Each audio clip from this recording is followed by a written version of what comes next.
बिहार के हमारे सभी शिक्षिका एवं शिक्षक वृंद हमारी बातों को बहुत ही ध्यान से सुनिए। आप सभी की इच्छा थी कि आपके स्थानांतरण आपके जिले में और आपके प्रखंड और आपके पंचायत के बगल में हो। इसके लिए माननीय मुख्यमंत्री जी और मैंने बैठ करके एक हम लोगों ने बिहार में स्थानांतरण नियमावली बनाई और अब दिनांक 29 जुलाई 2026 से 5 अगस्त 2026 के बीच सभी प्रकार के शिक्षकों के ट्रांसफर हेतु आवेदन लिए जाएंगे और वो आवेदन ई शिक्षा पोर्टल पर लिए जाएंगे। आप सभी को मालूम है कि ई शिक्षा पोर्टल चूंकि उस पे आप जुड़े हैं और उसी के माध्यम से आप अपना आपकी हाजिरी भी बनती है और उसी के माध्यम से आपका सब काम चलता है। तो विभाग ने एक बहुत ही पारदर्शी व्यवस्था आपके लिए लागू की है। तो भूलिएगा नहीं, जिनको भी ऐच्छिक ट्रांसफर की आवश्यकता हो वो कल यानी 29 जुलाई 2026 से 5 अगस्त 2026 के बीच पोर्टल खुले रहेंगे और आप अपना आवेदन करिए। और आपको न किसी को फोन करने की जरूरत है, न पैनिक होने की जरूरत है। आप सबका ट्रांसफर उसी एक सप्ताह के आवेदन के आधार पर किए जाएंगे। ध्यान रखिएगा, पहले के सारे आवेदन निष्प्रभावी माने जाएंगे। अब आपको नया आवेदन करना होगा।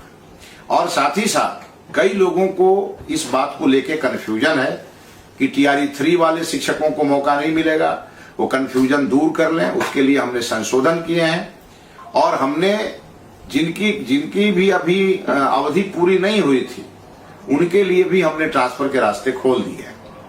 साथ ही साथ जो हमारे मॉडल स्कूल के शिक्षक हैं वो भी परेशान हैं, उन्हें भी परेशान होने की जरूरत नहीं, आपके लिए भी प्रावधान किए गए हैं।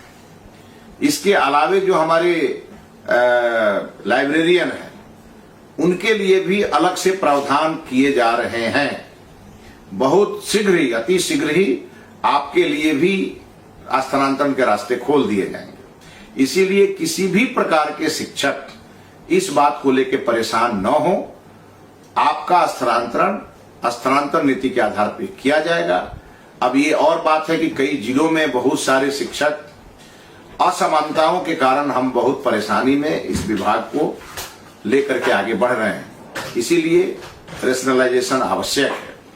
विभाग ने उसके लिए भी शेड्यूल जारी किया है, उसमें सहयोग करना है और जो नियम बन गए हैं वो नियम उसी नियम के आधार पे आपके ट्रांसफर होंगे। मुझे एक बात और ऐड करनी है। इस ट्रांसफर पॉलिसी के क्रम में और इस ट्रांसफर अवधि के क्रम में कहीं से भी मुझे कोई सूचना यदि मिली कि किसी शिक्षक ने किसी शिक्षा विभाग के पदाधिकारी या कर्मचारी को कोई रिश्वत दिया तो रिश्वत लेने वाला भी और रिश्वत देने वाला भी दोनों दंडित होंगे। एक बात ध्यान रखिएगा, पूरी पारदर्शिता के साथ हमने अपने सभी शिक्षकों की ट्रांसफर को लेकर के जो सुझाव थे उसे माना है। हम आपके लिए लगातार काम कर रहे हैं। धैर्य बना करके रखें और भी आपके जो समस्याएं होंगे उसका भी समय समय पर हम निष्पादन करेंगे। लेकिन ध्यान रहे, आपका मन केवल विद्यालय में रहे और हमारे छात्रों के उन्नति प्रगति में रहे, क्वालिटी एजुकेशन में रहे।